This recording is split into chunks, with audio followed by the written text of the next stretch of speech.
Hello, you guys. I hope you guys have all been really well. I hope you had a good Christmas and a great New Year. I have been off to a good start this year, even though we're only on day 2 or 3. And I want to talk to you guys a little bit about getting misgendered. I know that it's something that we as trans people probably all have gone through, and it's really annoying, and it's such a nuisance, and it's something that's kind of a necessary evil because I don't think that everybody goes smoothly from, the gender that they were born as to the one that they're identifying or transitioning into. And that leaves a lot of room for stress and for annoyances. And I know that getting misgendered is just something that can be totally just disappointing and unmotivating. And it's just, I just hate it anyways. I want to talk to you guys because I don't know if I've ever spoken about this on my channel before, but I want to talk about getting misgendered and how it's affected me within my family. I've never really spoken a lot about the relationship with my dad, and I don't really want to go into detail too much in this video, but I just want to say that me and my dad have not had the best relationship, that let's just say it could have been better. And when it comes to my dad gendering me correctly, that has seldomly happened very few times. And it's just been something that's been ongoing for maybe the past 10 years. I know that in the beginning of my transition, it was always constantly him dead naming me and referring to me as him and he. And I didn't really see my dad a lot in the beginning of my transition. Maybe the first 5-6 years, I really wasn't that close to him. I would see him maybe 2 or 3 times a year. So I didn't really expect him to get my pronouns correctly or to, call me Denise. And I know that that was just something that I had to kind of deal with. And in my mind, I justified it a lot and kind of gave him an okay and a free pass because my dad is a lot older. I think my dad's in his late 70s or mid 70s right now. So being an older man, being raised the way that he was, I wasn't going to sit there and really correct him. One of the things was probably because I was scared a little bit to do that. And two, I didn't really feel like he would understand. And I know that sounds really weird to say because you're like, well, what grown person wouldn't understand? But I think culturally, it's just very different, the way that he was raised and the way he raised us. And, we haven't really been a family that discusses our emotional issues, or we don't really sit there and vent to each other very much. So the fact that that bothered me was something that I kind of bottled in. And I've noticed in the past 3 or 4 years now, since I've been seeing him more regularly and we've been interacting, my dad has slowly but surely started to gender me correctly and to call me Denise, call me his daughter, call me her, everything. It's been on point. Probably without error in the past year. He's done it flawlessly. I mean, he hasn't gotten it wrong once.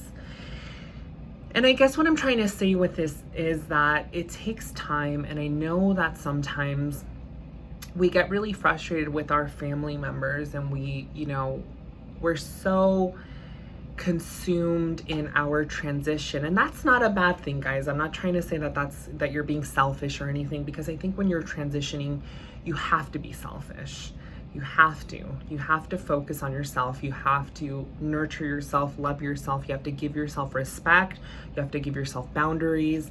And that's something that you need to do. You have to do it for self-preservation, for dignity, for so many different reasons. You have to put yourself first a lot of the times. But I just want to say that if you feel like you have family members that don't gender you correctly, or they dead name you here and there, but you see the effort and you can tell that they're trying to get it right, have patience with them. It's not an easy thing. I have put myself in my parents' shoes, in my siblings' shoes, and I think to myself, if my brother were to transition, if my mom were to transition, it would take me a long, long time to process that entire thing. You know, it would take me a long time to mourn the person that I feel like I was losing, and to also, reacquaint myself and adjust, the relationship that I have with this kind of new person. Because I think a lot of the times it's very easy for us to say, like, oh, it's always been me, I just look different now. But the world perceives you differently. Your identity is a completely different person. And sometimes I think for our parents, they want to so tightly hold on to their kid, the kid that they've always known. And so it's not really easy to sit there and say, like, well, you have to get over it. It's not that simple. And I'm telling you this kind of as a little bit of an older person, because I think right now there's a lot of, like, I don't want to say trendiness when it comes to being trans, but there's a lot of being politically correct. Oh my God, I don't even know why the lights went off. Give me 1 second. Oh, there we go.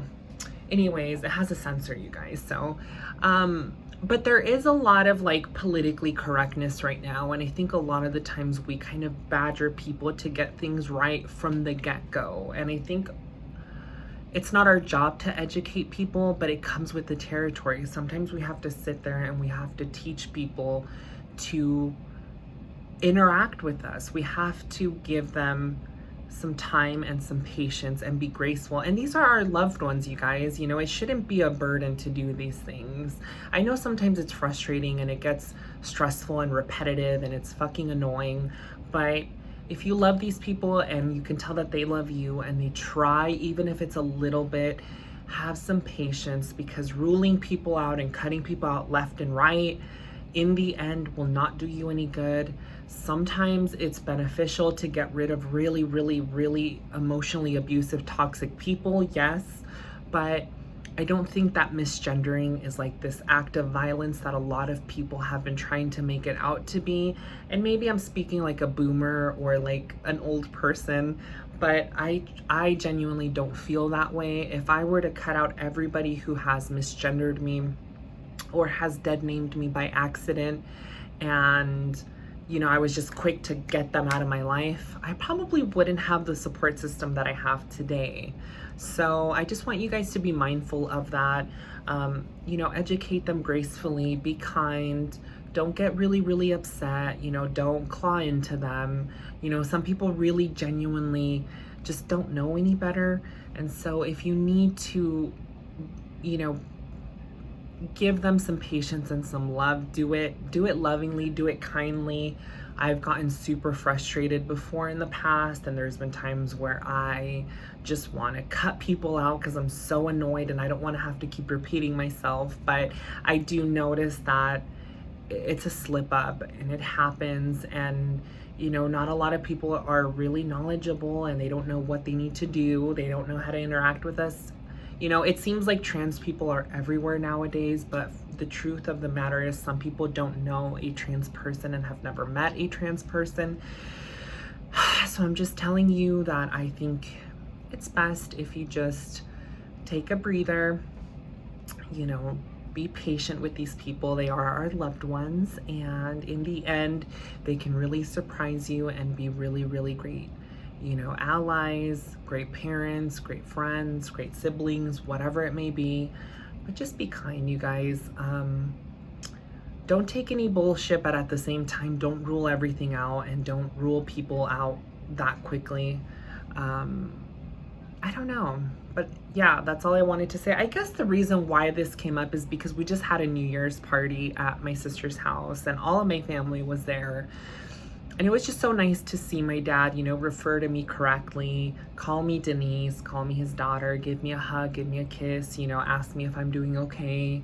It was just really refreshing. And if I just stop and think, like, man, there's been times where I've wanted to cut my dad off, and it's taken a long time. It's taken 10 years, I understand, but I love my dad. He's my dad and I care for him. So why wouldn't I put the time and the effort into that relationship, and the patience? So anyways, you guys, that's all I wanted to say. I hope you guys all are going to have a great 2020. Make sure you like, comment if you guys have the same experience. If you think I'm wrong, let me know. I'm not trying to badger anybody or speak for you and what you should do. I'm just speaking from my experience and the things that I've learned, and I just want to pass a little bit of wisdom along. If you see that you need to do things differently, that's completely up to you. I respect that as well. And yeah, I just like to pop on here and talk about things. So love you guys. Bye-bye.